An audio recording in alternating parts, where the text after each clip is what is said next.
ao psicanalista, doutor em filosofia do direito e da política, Léo Rosa. Muito boa tarde, Léo. Queria agradecer a presença aqui e que a gente possa ter um bate-papo aí muito construtivo. É uma satisfação muito grande estar aqui conversando. Estou à disposição. É um prazer muito grande trocar ideias. Perfeito. E também o Wallace, que está sempre conosco aí em todos os episódios. Boa tarde, Wallace. Boa tarde, bom dia, boa noite, boa qualquer hora. Estamos aí mais uma vez presentes para fazer um bate-papo, um apanhado geral sobre a geopolítica no mundo, né? Geopolítica que desde a invasão da Rússia na Ucrânia mudou de certa forma os rumos do mundo, né? A gente vê reorganizações políticas, reorganizações de correntes de poder. Então é uma coisa que nós sempre dissemos aqui no programa, né? A partir desse momento nós teremos uma nova reorganização mundial. E é um assunto extremamente interessante, pelo menos para nós, né?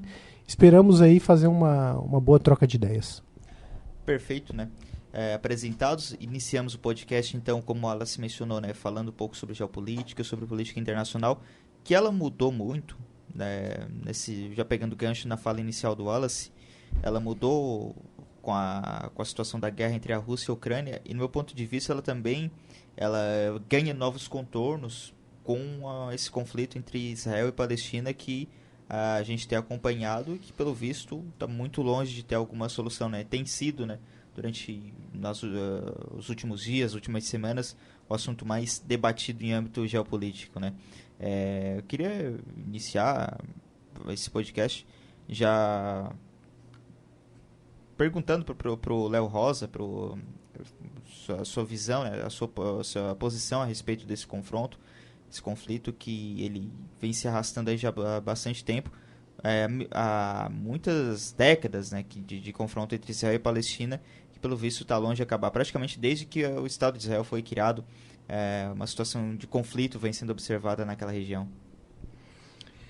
Bem, eu entendo que na geografia de poder do mundo, na geopolítica do mundo, as coisas tiveram uma redefinição importante com a Segunda Guerra, com o fim da Segunda Guerra, mas isso já vão 70 anos.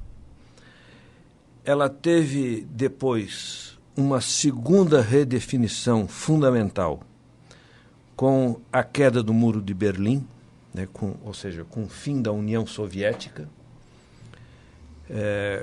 O mundo se desmanchou completamente, o tabuleiro de poder do mundo ficou completamente remodelado a partir do fim da União das Repúblicas Socialistas Soviéticas, ou seja, com a queda do chamado comunismo real e o fim da chamada Guerra Fria. E aí, em seguida, há um novo fator no mundo que é o fator China. Quer dizer, a União Soviética virou Rússia, com influências maiores ou menores em alguns outros países.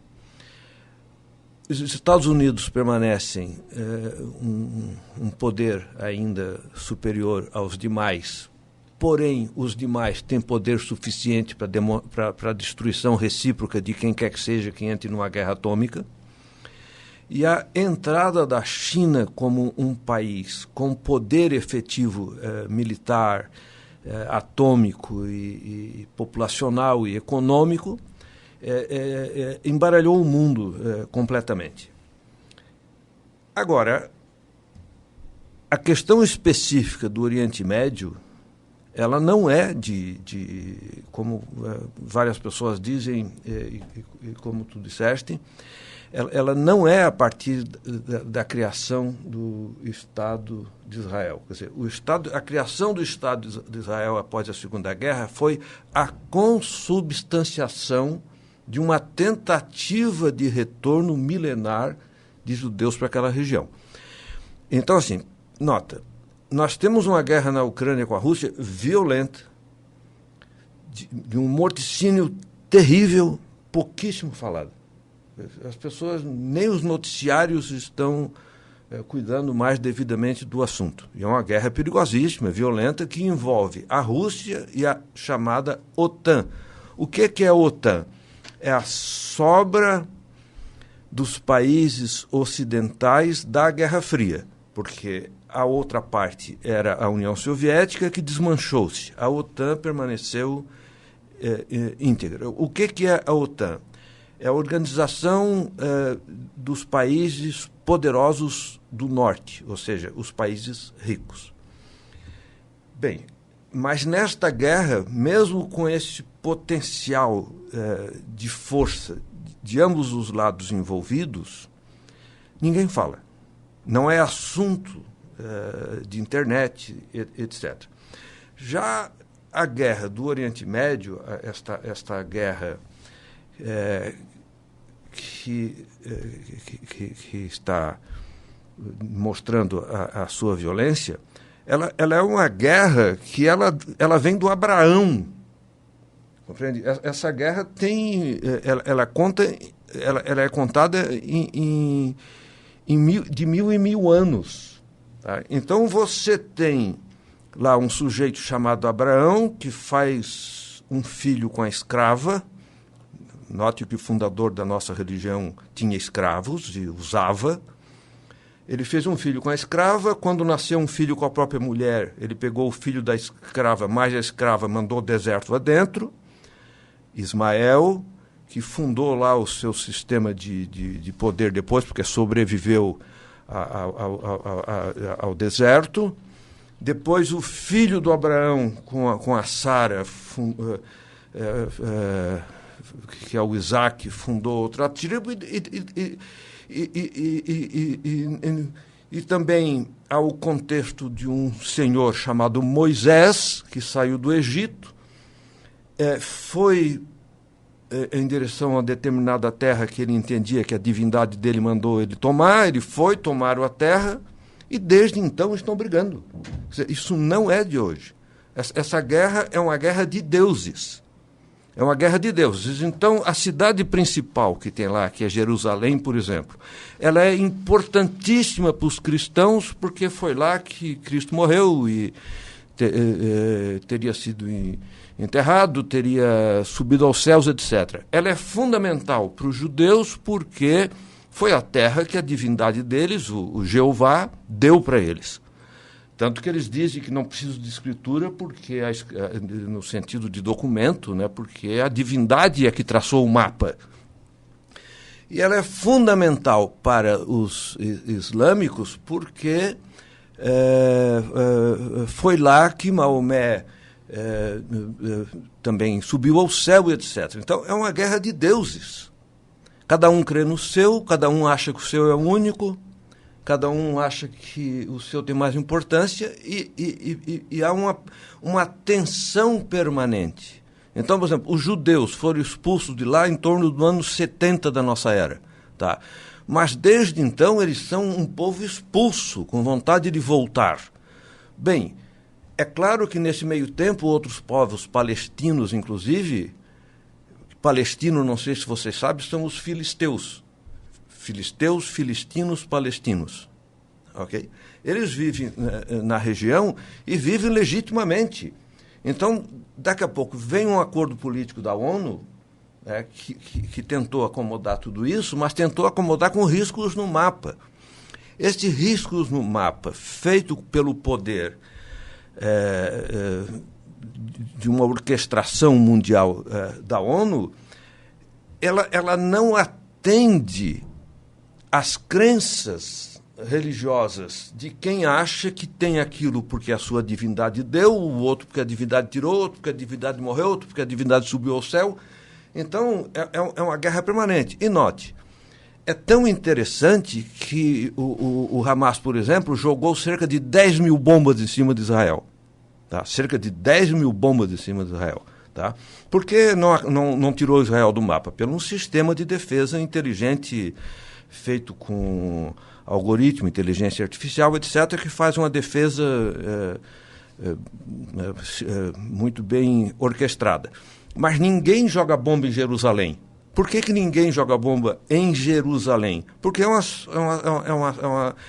cidade sagrada dos judeus, é uma cidade sagrada dos cristãos. Os cristãos mataram milhões de muçulmanos tentando tomar Jerusalém de volta. Os muçulmanos mataram milhões de outros crentes de outros lugares para ficar com aquela terra. E hoje, em plena guerra, ninguém joga bomba lá. Por quê? Porque é uma cidade sagrada para as 3 divindades. Mas o resto do território, ela é uma guerra que tem milênios. Compreende? Claro, mas essa agora não tem nada a ver com a outra. Tem tudo a ver com a outra. Tá? Por que os judeus tentam expandir? Porque eles estão expandindo por ordem divina.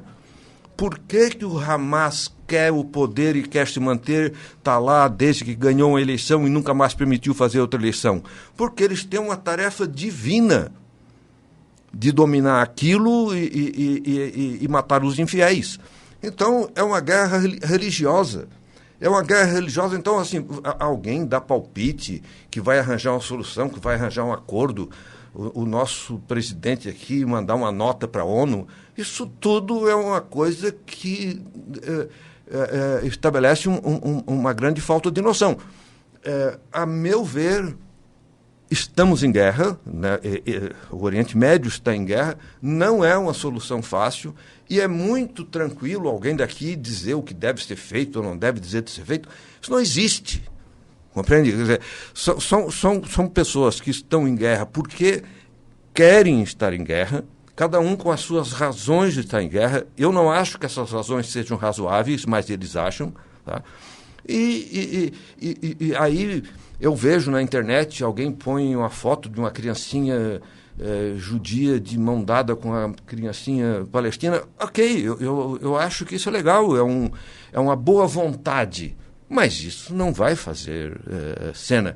E aí também se põe crianças sofrendo, etc. Isso é um horror. Me dói profundamente o coração. Quem põe mais foto de crianças sofrendo são os palestinos. Por que os judeus não põem? Porque eles não põem foto de corpos. A tradição judaica não permite botar foto de corpos, de situação desse tipo. Mas não existe diferença entre o sofrimento das crianças de um lado e outro. Então, o que é a guerra do Oriente Médio? É uma velha luta de divindades, cada um crendo nos seus deuses, todos estão absolutamente seguros que o seu Deus é único, todo mundo está absolutamente seguro que o seu Deus é verdadeiro. E nota, há cerca de 6.000 deuses no mundo. Tá? Só esses 3 brigam, os outros não brigam. É muito interessante a colocação do Léo, especialmente essa última referente a 6.000 deuses no mundo, apenas 3 brigam. Eu queria que vocês comentassem, o Wallace também pode falar um pouco, né? Essa questão religiosa que é muito forte, muito latente, né? A gente teve ao longo de muitos anos, né, milênios, enfim, a época das cruzadas, né, do cristianismo, que foi o período durante a Idade Média de maior... como pode dizer, maior fanatismo. A maior expansão do cristianismo. Isso, maior expansão do cristianismo, motivado principalmente muito por uma questão de fanatismo muito forte que existia na época, né? Acho que, no meu ponto de vista, né, isso, na minha avaliação, vocês podem opinar depois, mas eu vejo que o fanatismo religioso, ele ainda é algo muito, muito severo, né? Que é a principal razão que provoca muitos desses conflitos e muitas dessas guerras, porque tem todo o componente histórico, né, que foi bem indicado aqui pelo Léo, mas eu vejo que há certas coisas que elas precisam ser superadas, né? A questão é como fazer isso, porque principalmente essa questão do Oriente Médio, que ela é muito cara, né, para todos os grupos religiosos. Jerusalém é uma cidade dividida em 3 grupos de judeus, de cristãos e muçulmanos. Então, tudo é muito complicado, né? Mas é necessário começar de algum lugar, de alguma parte. Sim. A questão do começo da solução a meu modo de ver, é a ONU. É a ONU. Então, a resolução da ONU criando Israel vale? Bom, para os judeus e parte do Ocidente, sim. Para o mundo árabe, não. Eles não reconhecem. Bom, sem esse ponto de partida em que se reconheça, porque os judeus não vão sair de lá. Não se trata de reconhecer ou não reconhecer. Eles não vão sair de lá. E aí? Aí ou a ONU mantém tropas, como manteve no começo, para estabelecer a paz, com força armada. Já houve várias tentativas de invadir Israel, e quando eu digo que houve tentativas de invadir Israel, eu não estou dando razão para Israel, nem posso, nem devo, nem tenho informação suficiente para concluir a respeito de razão de quem está fazendo o quê. Eu suponho que essas pessoas, ao fazer o que fazem, a invadir o que invade, a guerrear o que guerreiam, a matar o que matam, elas têm as informações militares dela e agem de acordo com seus planos, que são violentos, que são tristes. Mas não sou eu aqui, que sem nenhum elemento de informação de guerra, que vou concluir o que deve ser feito. Note que eles têm informações de satélite, eles têm esse sistema de verificação, eles têm espionagem, eles têm... Lá todo mundo tem um sistema de informação deles próprios e de apoio de países de fora. Por que não se invade fisicamente Israel? Porque Israel tem bomba atômica. Porque se não tivesse isso, a invasão de Israel já teria acontecido. Então, são situações de tensão permanente. E como tu colocaste a questão do fanatismo, note bem o seguinte: os livros sagrados de todas as 3 religiões manda matar o não crente. Não é manda converter, manda matar, manda passar no fio da espada. Os 3 livros sagrados dizem isso. Bem, quando é que os cristãos deixaram de matar os adversários? Quando veio a Revolução Francesa e mandou parar. Até então, matavam igual. Os judeus tomaram aquela terra depois de 40 anos matando gente no deserto, guiados por Moisés. Os árabes tomaram aquela terra depois do Maomé, matando gente, ocupando espaço. Eu não posso entrar, estão certos, estão errados. As pessoas acreditam nisso, seus livros sagrados mandam fazer isso, eles fazem isso. E quando morrem, eles vão para o céu. Eles não são vítimas, eles são mártires. No mundo de hoje é muito difícil explicar a diferença de vítima e mártir. A vítima sofreu impotentemente algo. O mártir foi sacrificado por uma causa e viverá eternamente no lado do Deus dele. Eles acreditam nisso. Então, como é que você vai argumentar com alguém que quer ser mártir de uma causa? E ele acredita seriamente nisso. É a vida dele de crença nisso. Então, ele vai ser mártir orgulhosamente. Você lembra das Torres Gêmeas, as pessoas que jogaram os aviões contra as Torres Gêmeas? Você acha que aquelas pessoas sofreram ao jogar os aviões contra as Torres Gêmeas? Eles jogaram em alegria, eles estavam sendo mártires de uma causa. Então, isso é uma compreensão que o Ocidente laico não tem. Compreende? O cristianismo hoje é uma sobra do que o cristianismo foi. Não tem nenhuma aproximação. O mais fervoroso evangélico não tem nada a ver com o cristianismo da Idade Média. O cristianismo da Idade Média é um modo de vida. Hoje é um negócio que tu vai no fim de semana. É completamente diferente. Olha, teve um imperador chamado Constantino no século 3 para 4, que era o imperador de Roma. O Constantino pegou a Bíblia escrita por um sujeito chamado Esdras. Quem escreveu a Bíblia foi um sujeito chamado Esdras. Com coisas, inclusive, que já existia antes. Por exemplo, a chuva que tomou conta do mundo, etc. Isso já existia 2000 anos antes, em outros textos. O Esdra viveu na Mesopotâmia, etc., copiou parte disso, trouxe, escreveu um negócio. Depois, no século 3 para 4, um sujeito, Constantino, editou a Bíblia. Ele tirou isso, bota aquilo, fez isso. E o Constantino, objetivamente, não é assim uma coisa que pareça um filme que a gente diz de longe. Não, o Constantino do século IV até 1789, que foi a Revolução Francesa, quer dizer, os cristãos mataram todo mundo que não era cristão. Então, sobrou cristão no Ocidente. No mundo árabe, desde Osman I, filho de Ertugrul, que fez o Império Otomano, a mesma coisa. Foram matando fisicamente, eliminando fisicamente todo mundo que não era da religião. Então, o mundo é uma sobra de guerras religiosas em pleno século XXI. A Revolução Francesa não aconteceu ainda o suficiente em diversos países. Então, por exemplo, quem é que fez a Revolução Francesa de fato se implantar no mundo? Napoleão Bonaparte. Napoleão Bonaparte foi quem levou o Código Civil, fechou as igrejas, botou escola, botou universidade, botou lei, tirou o poder dos padres, etc. Foi um sujeito chamado Napoleão Bonaparte. Mas o iluminismo não entrou na Espanha e em Portugal.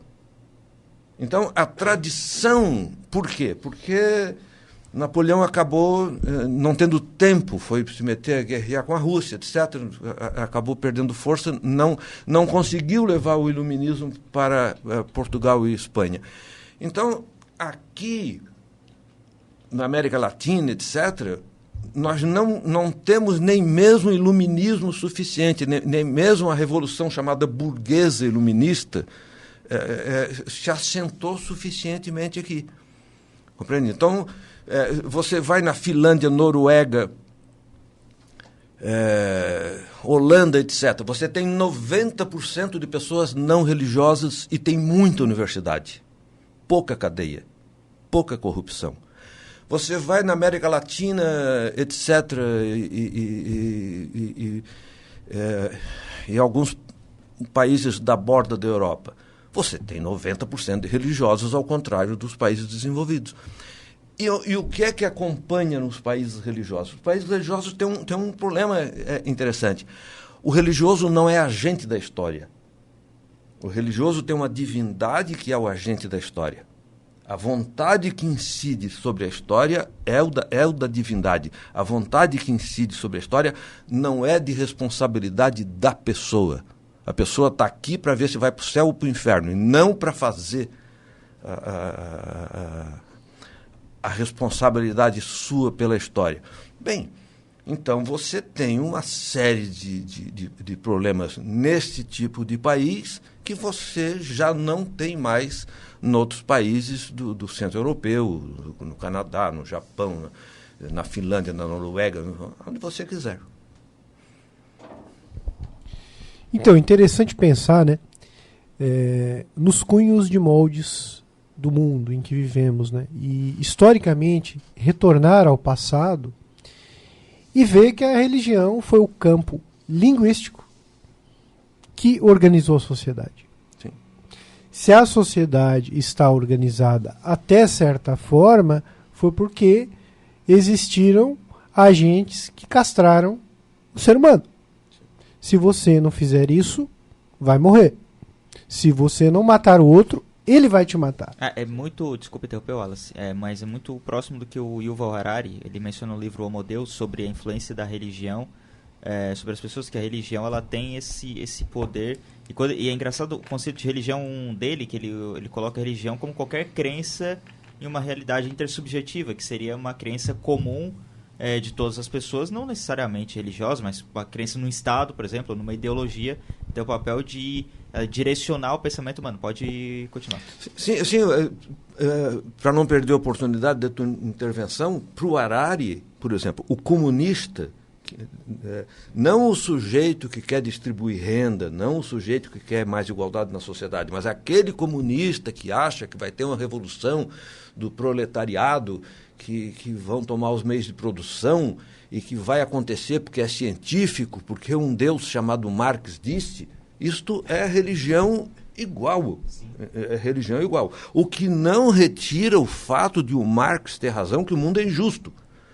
Agora, sabe o que Marx disse? Eu não sou marxista. Assim como o liberal que acredita que o Deus Adam Smith da mão invisível do mercado. Perfeitamente. Perfeitamente. E aí... Um fanatismo econômico. E é interessante pensar, a gente vem desses moldes, a gente vem dessas castrações simbólicas, ou seja, o sujeito ele é estruturado no seu pensamento, na sua linguagem, no seu imaginário. Sim. Então, não negando que a religião foi o principal responsável pela estruturação social que temos, boa ou ruim, porque não sabemos se um conjunto de lei, de regras e de força iria organizar da forma que estamos organizados. A respeito da geopolítica, a gente sempre trouxe aqui uma questão que talvez ela revise a história. Nós, em determinado momento aqui, acreditamos que a Guerra Fria nunca foi fria. Foi morna. E agora ela está quente. Por quê? Porque a guerra ela se estruturava em poder, correntes econômicas, armamentos e pessoas. Hoje entrou um elemento fundamental na guerra que não existia antigamente, que é a linguagem. A linguagem ela chega, a linguagem traz uma roupagem, a linguagem constrói um vilão e um mocinho, ou seja, o Lula é bom e o Bolsonaro é ruim. O Bolsonaro é ruim e o Lula é bom. A partir desse momento, o algoritmo te força a tomar partido da Palestina, de Israel, do Nescau, do Todd, do branco, do preto. Aí nós estamos caminhando para aquela sociedade que o Geocidade vem pontuando aqui, que talvez faça algum sentido. A sociedade binária. A corrente elétrica já foi alternada. Ela já foi contínua, depois se torna alternada. O pensamento, de certa forma, também, em épocas históricas, ele foi meio que contínuo, porque as pessoas tinham menos dificuldade de se conectar. E a tecnologia que vem para nos ajudar, ela acaba nos jogando numa cilada, num poço, num calabouço, onde as pessoas estão se degradando em redes sociais, em bares, em hospitais, em qualquer lugar, por conta de algo que nem eles sabem. Porque esse cunho religioso ele é muito interessante. Ele, de certa forma, ele terceiriza a consciência e terceiriza o pensamento. Ele ameniza o sofrimento, porque se eu estou sofrendo, tem algo melhor para mim. Se eu estou sofrendo, o Criador agora quer que eu sofra, mas talvez no futuro eu tenha glórias. Então, ele traz essa paz social para o indivíduo, essa paz psicológica, psíquica, existencial, qualquer que seja a ciência aí que vá denominar isso, e nos coloca nessa situação atual. Então, a guerra, a geopolítica, hoje, ela está extremamente complexa. Cada país, quando vai guerrear um outro país, existe uma série de estudos e de planejamentos futuros. E não pensem que a Ucrânia vai ser o último a ser invadido, ou a Palestina ou Israel vai ser o último conflito, porque o campo minado geopolítico e de nações ele vai continuar operando. Porque existem estruturas de poder que estão planejando, certas ou erradas, ali tem uma planilha, ó. Os melhores pensadores de tais países referentes à guerra e a poder econômico, a bancos, todos unidos. Bom, esse aqui vai ser o próximo passo, esse vai ser o mate, esse vai ser o checkmate. E assim vai funcionar. Nós dissemos aqui em alguns programas que a paz é uma utopia. A paz é um lugar interessante, ou um estado de consciência interessante quando estamos numa cadeira aqui conversando. Mas para os barões e para as pessoas que têm influência, quando dão as cartas no jogo, não existe paz, existe guerra. Sim, nós estamos fazendo um discurso sobre a paz, um discurso de dever ser, que o mundo não está nem aí para o nosso discurso sobre a paz. O mundo nunca esteve em paz, para falar a verdade. O mundo nunca esteve em paz. O mundo nunca esteve em paz. E todas as pessoas que falam religiosamente em nome da paz não têm ideia da história das religiões e a violência que isto é. todo mundo que sobrou religioso, se der ré, vai para o pai, para a avó, para o bisavó, você vai entrar em alguém que matou alguém em nome disso. Compreende? Isso é uma história de morte. Nota, há uma guerra chamada Guerra dos 100 Anos, tá? Que é uma guerra que envolve França, Inglaterra. Ela durou 117 anos, parece. Com morte todo dia. Todo dia. Guerra religiosa. Toda a tomada do Mediterrâneo por cristãos, por judeus, por muçulmanos, guerra religiosa com morte diária, todo dia. Se hoje você vê foto de uma criança ferida, às vezes morta, o que é um horror para a humanidade, é uma confissão de engano da humanidade. No passado, no tempo das cruzadas, os soldados cristãos atravessavam a criança árabe numa lança, assavam e comiam. E os outros não faziam diferente.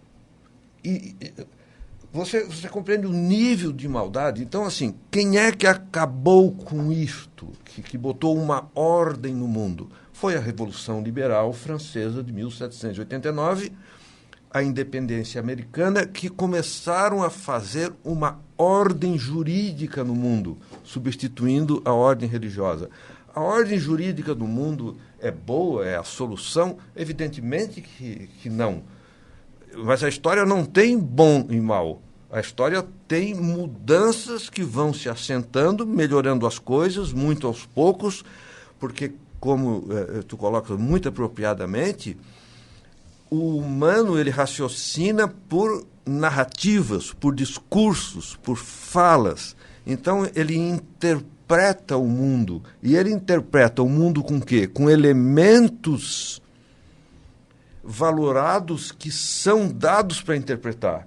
Quer dizer, uma coisa é boa ou certa sempre em relação à outra. Então, eu diria que o mundo vai ficando menos pior. Mas é uma ideia muito longe de achar que é bom. Hoje tem uma palavra muito em moda chamada utopia. Então, é a minha utopia. Utopia é um livro escrito por um sujeito chamado Thomas Morus, que tinha a seguinte proposta. Tem uma ilha, os católicos matam todo mundo, vão para a ilha, só católicos, o resto do mundo está morto e nós vamos viver em paz. Isso é um livro do Thomas More chamado Utopia. A palavra utopia vem daí. Compreende?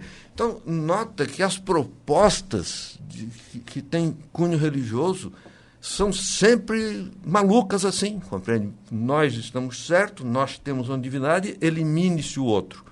Só com a Revolução Francesa, que tem 2 séculos e meio, é que começou o discurso de fraternidade, de igualdade, compreende? Quer dizer, de liberdade. Compreende? Quer dizer, essas coisas são tão doidas que um imperador romano, também religioso, por exemplo, numa certa ocasião, mandou fechar no mundo, nota que o imperador de Roma era o imperador do mundo, ele mandou fechar no mundo todos os lugares em que se risse. Era proibido rir. Durante toda a Idade Média era proibido rir, era pecado. Rir era pecado. A palavra felicidade só voltou para os dicionários depois da Revolução Francesa.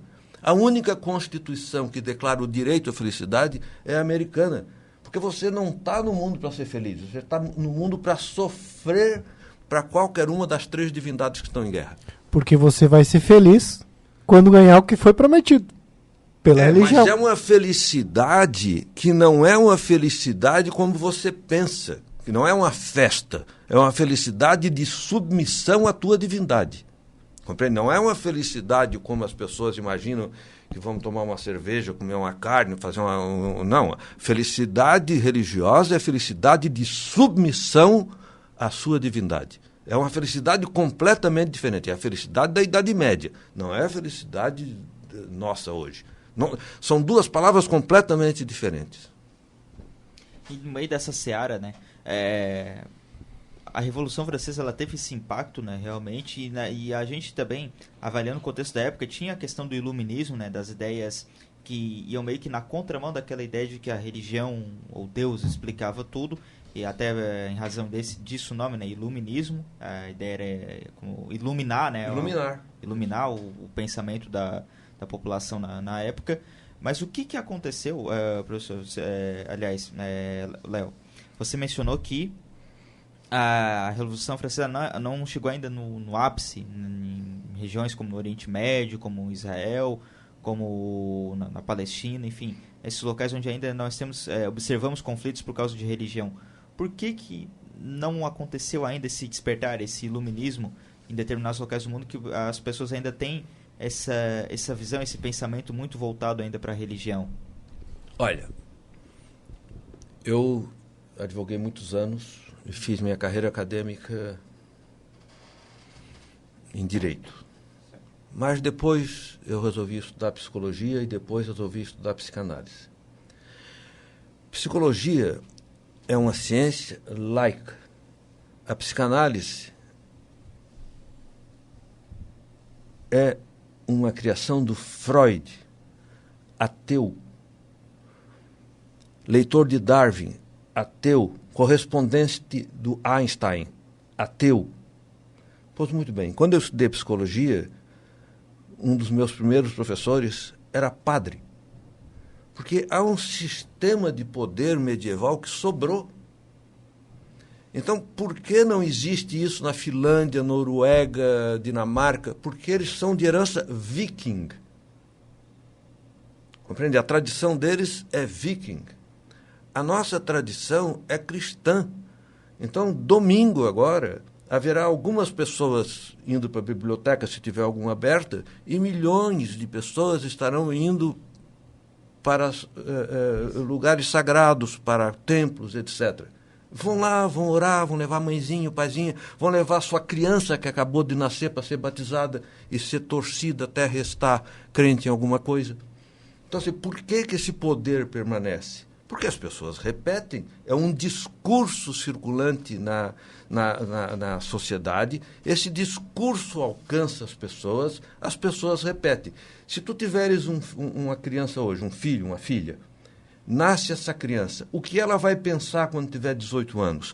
O que for oferecido para ela pensar, o que ela vê dentro de casa, o que ela vê na televisão, o que ela vê no cinema, o que ela vê na pracinha, o que ela vê nos amigos, ela vai estar pensando o que pensa a sociedade dela. Com alguma transformação, sim, mas no geral ela vai pensar o que pensa a sociedade dela. O que são... Tem 5 coisas que sempre andam juntas, sempre. Ignorância, concentração de renda, corrupção, crença religiosa e violência social. Essas sempre andam juntas. Então você vai na Noruega, na Suécia, etc., os países nórdicos, eles têm absoluta consciência que um erro social é um erro da sociedade humana, que se os humanos não resolverem, não terá solução. Compreende? Não tem solução. Então, o que é que pensa um sueco, por exemplo, se alguém fica doente? Manda buscar em casa, trata, devolve. Porque uma pessoa doente é um problema para a sociedade. Compreende? A responsabilidade é completamente humana sobre a humanidade, ou a humanidade vai se dar mal. Isto são os países nórdicos. Você vem vindo para a Europa, França, Alemanha, etc., já é um pouco assim, mas nem tanto, porque ainda sobra religião. Você vai para Portugal e Espanha, era um horror. Ditadura Salazar, ditadura do Franco, só acabou quando houve o euro. Era Idade Média aquilo. Agora, você vai aqui para nós, distribuição de renda do Brasil, a pior do mundo. Religiosidade, 90% da população. Corrupção, é uma festa.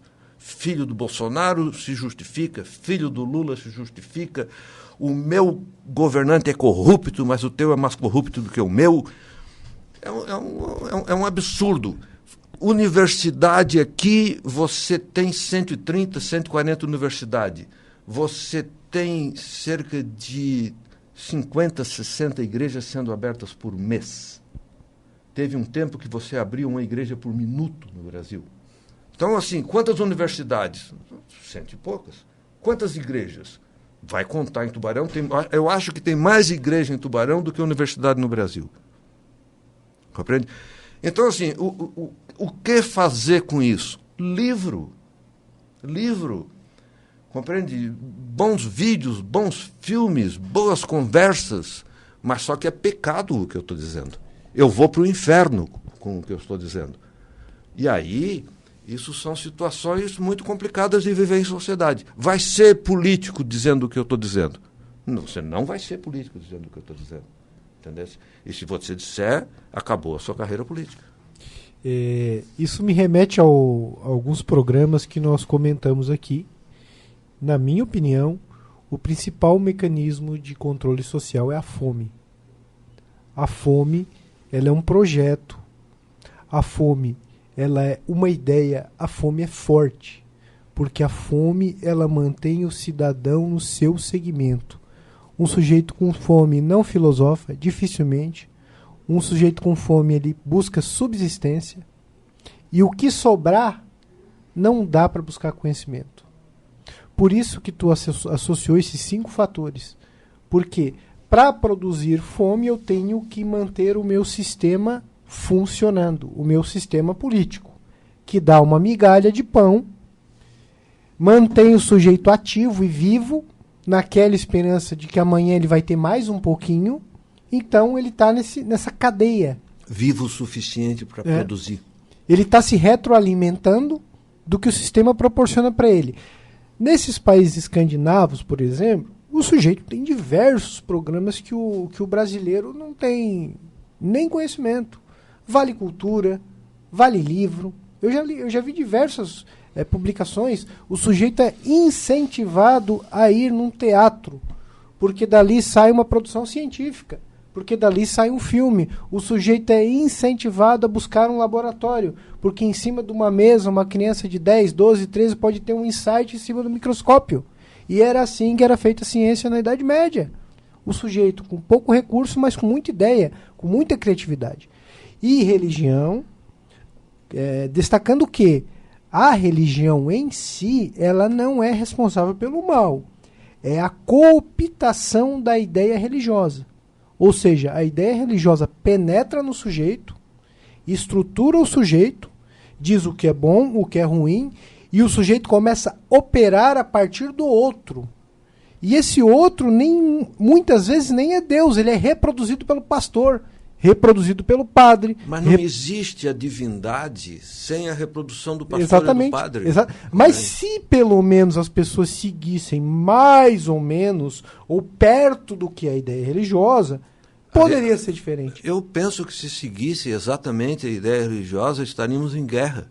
Total, todo dia. Faz sentido. O comando dos livros sagrados é mate o adversário. Ele é claríssimo nisso. Compreende? Não são meias palavras, não merece muita interpretação. É uma coisa muito clara. Quer dizer, isso só acabou quando o Estado liberal, depois da Revolução Francesa, se impôs com empecilhos legais. Compreende?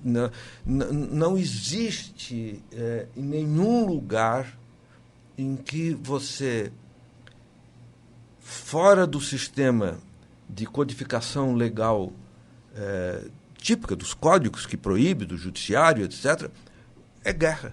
Compreende? Quer dizer, até hoje, em todos os lugares em que não há o sistema liberal, você tem o sistema de guerra e as experiências comunistas, que foram outro desastre religioso, a meu modo de ver. Até pegando carona, né, nessa ideia, né, caminhando o podcast para o final, nosso tempo está quase estourando, mas ainda dá tempo da gente elencar uma última discussão aqui, trazendo novamente o Harari aqui para discussão, né, sobre essa questão de religião. Ele tratava a religião, né, como várias crenças intersubjetivas em geral, como o Léo já bem explicou, a questão do comunismo, né, também do liberalismo, também do humanismo, né, que é outra crença religiosa que o Harari elencou.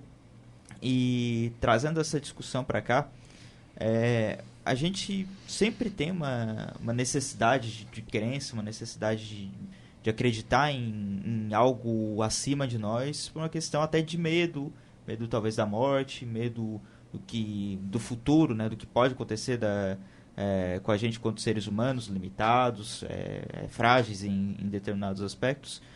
Por isso, de acordo com o próprio Harari, a gente sempre tá trazendo uma nova forma, uma nova crença, né?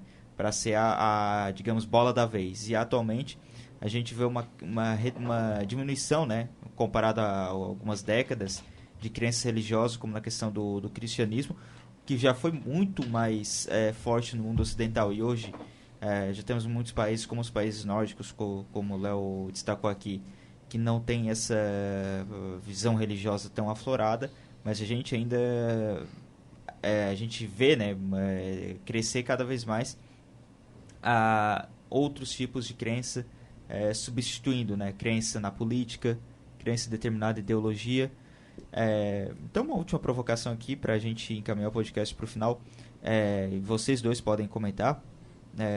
A gente tem alguma salvação enquanto humanidade sem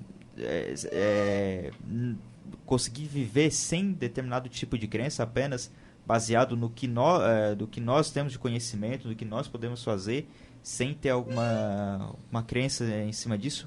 Falando enquanto sociedade, né? Porque viver sem crença, tem pessoas que são ateias, agnósticas, enfim. Então, eu volto a repetir, e eu faço com muito gosto, que existe no mundo uma quantidade muito grande de países, chamados principalmente os países nórdicos. Além deles, você tem a Suécia e a Suíça, que não são exatamente nórdicos. Você tem a Holanda. Você tem o Canadá. Você tem uma quantidade muito grande de países que não tem nada com isso, que não estão necessitando de algo superior para guiar a vida. Eles têm absoluta noção de que o que acontecer no mundo é feito no mundo pelo mundo, com consequências no mundo. Ou seja, isso se chama historicidade. A compreensão de que a história ela é um ato teu. Essa interpretação de que nós precisamos, sentimos faltas, etc., ela é uma interpretação pós-Constantino. Ela é uma interpretação católica. Lembre, do século IV ao século XVIII, ao fim do século XVIII, começo do século IV ao fim do século XVIII, ou seja, por 1.700 anos, todo mundo que não acreditava nisso morreu. Foi queimado numa fogueira, foi esfolado vivo, foi afogado, foi apedrejado, chama-se lapidado. Então restou esta crença. É a crença cristã ocidental. Ela não é a crença dos países nórdicos, ela não é a crença da China, ela não é a crença do Japão, ela não é a crença de 3/4 do mundo.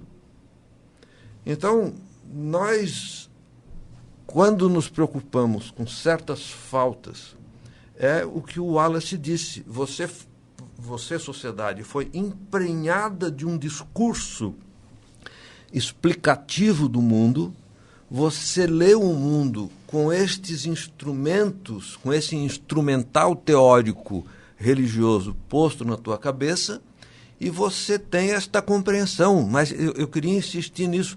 Essa é uma compreensão de parte da tradição ocidental cristã.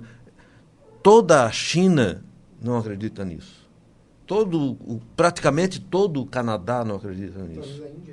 A Índia não acredita nisso. O Paquistão não acredita nisso. Compreende? Isso é uma crença da nossa tradição. Por isso que eu digo, há 6.000 deuses no mundo, mais ou menos, e deusas. Que as pessoas acreditam. Tem cerca de 5, 6 mil deuses e deusas no mundo. E tem 3 que são desta tradição em que nós estamos inseridos, que vivem em guerra o tempo todo, que são os chamados monoteísmos. Então, você pega na Índia, por exemplo, como tu falaste, tem várias divindades, mas ninguém está querendo impor a sua ao outro, tá certo? Os deuses monoteístas, como são únicos, ele tem que excluir o outro, tá certo? Então, assim, quando você... E é tão interessante no Ocidente cristão que você não diz mais Jeová, que é o nome do Deus da nossa tradição. O nome desse Deus é Jeová. O nome do Deus árabe é Alá, tá certo? Muito bem. O Ocidente cristão é tão presunçoso que ele chama Deus. O Deus, como se fosse o único, o dele. Compreende? Os muçulmanos não estão de acordo com isso. Os chineses não estão de acordo com isso. Os hindus não estão de acordo com isso. Os árabes não estão de acordo com isso. Os japoneses não estão de acordo com isso. Os nórdicos acreditam em Thor. Acreditavam, né, no passado. Eles não vão para um céu sofrer para um senhor. Os vikings iam para um lugar chamado Valhalla beber cerveja. Era o céu deles. Compreende? É tão doido isso que a gente traduz palavras dos outros, como, por exemplo, Nirvana. Nirvana é um estado yogi, em que você alcança por meditação. É traduzido como céu? Não, não é céu. Compreende? O japonês não acredita em céu. Compreende? Então, só assim, a nossa compreensão de mundo, como são os elementos mentais que nós temos para ler a realidade, nós acabamos lendo os outros que não são apetrechados com as mesmas ferramentas mentais, como se eles tivessem as mesmas necessidades. Eles não têm, eles não acreditam nisso. Isso é uma coisa nossa. E de onde é que nós viemos? Nós viemos do Oriente Médio, onde estão em guerra. Compreende? Nós viemos de lá. Roma fica lá, a Grécia fica lá. A história do Ocidente é a história da briga desses três deuses, mas não é a história do mundo. Compreende? Então, não a humanidade que está dando certo é a humanidade laica. A humanidade em que tem mais justiça, mais distribuição de renda, mais estudo, mais universidade, mais ciência, mais medicina, é a sociedade laica. As sociedades que têm mais campeões de ciência, de matemática, de física, são as sociedades laicas. Compreende? Não são as sociedades religiosas. As sociedades religiosas são, em geral, pobres, desiguais, corruptas, violentas. Regra geral. Então você pega o Brasil, por exemplo, um país completamente desigual, violento. Nossa violência é de guerra civil. A gente mata em São Paulo aqui coisas de guerra. Tá? Você tem uma carência de escola, uma carência de hospitais, mas a gente, entre aspas, se acostumou. E aí se explica. Entendeu? E aí se explica.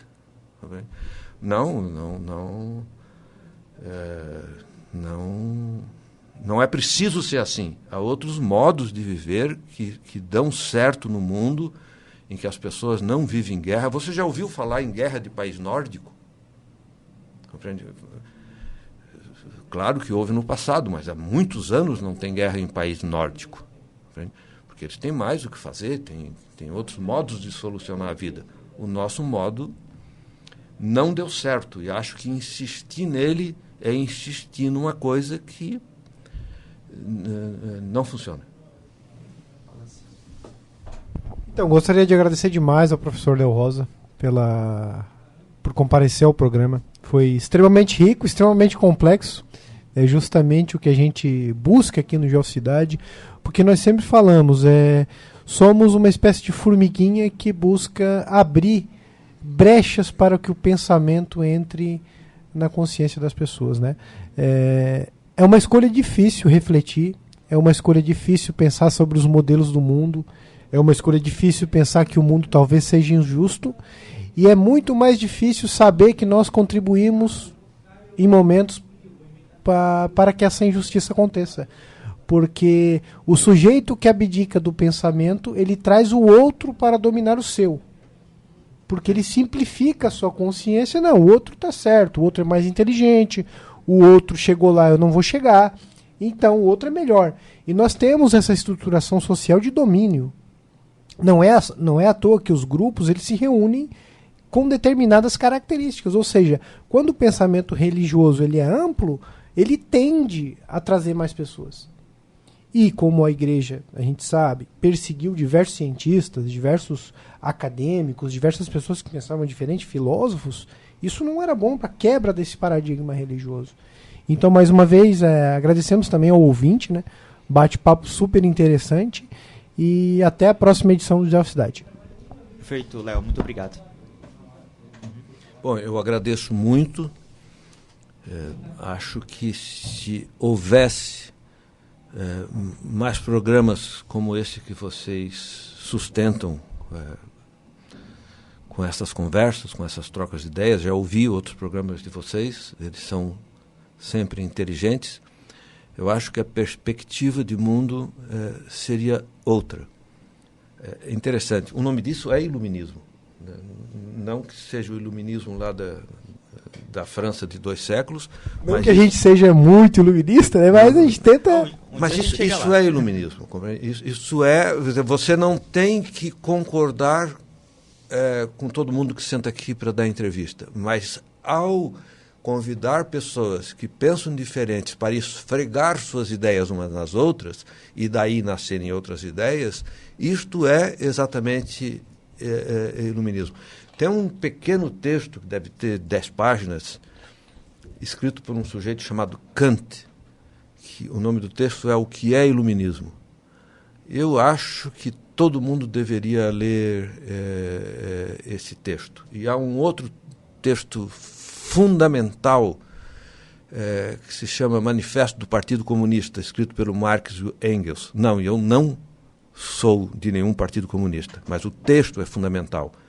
E há um outro texto chamado O Existencialismo é um Humanismo, do Sartre. Todos textos pequenos. Eles dão uma tal diferença de compreensão do mundo e te retiram de alinhados de crendices em geral, inclusive da crendice neles mesmos. Eles alertam sobre desconfiar, inclusive deles próprios que estão escrevendo os textos. Porque você tem que ser responsável pela sua vida, dirigi-la para algum lugar, sustentá-la existencialmente de alguma forma e dar conta da vida no mundo. O mundo não é bom nem mau, nem errado nem certo. O mundo é o que a humanidade fizer dele. Perfeito, então. Daí, portanto, participação do Léo Rosa no Geocidade. Você que nos acompanhou até aqui, você fica agora com a nossa programação musical. Você está em 103.7. Aliás, nossa programação de sábado, né? Teremos também outros podcasts. E você que está no portal SC Todo Dia, você pode acompanhar todo o material produzido pelo Grupo Catarinense de Rádios, incluindo outros episódios do Geocidade e de outros podcasts também produzidos no nosso grupo. Um grande abraço para você que nos acompanhou. Lembrando que amanhã, domingo, né, transmissão especial do jogo de volta da semifinal da Copa Santa Catarina entre Ercílio Luiz e Marcílio Dias, iniciando a programação a partir de meio-dia. A programação completa para você acompanhar. Nosso muito obrigado e até a próxima edição do podcast Geocidade.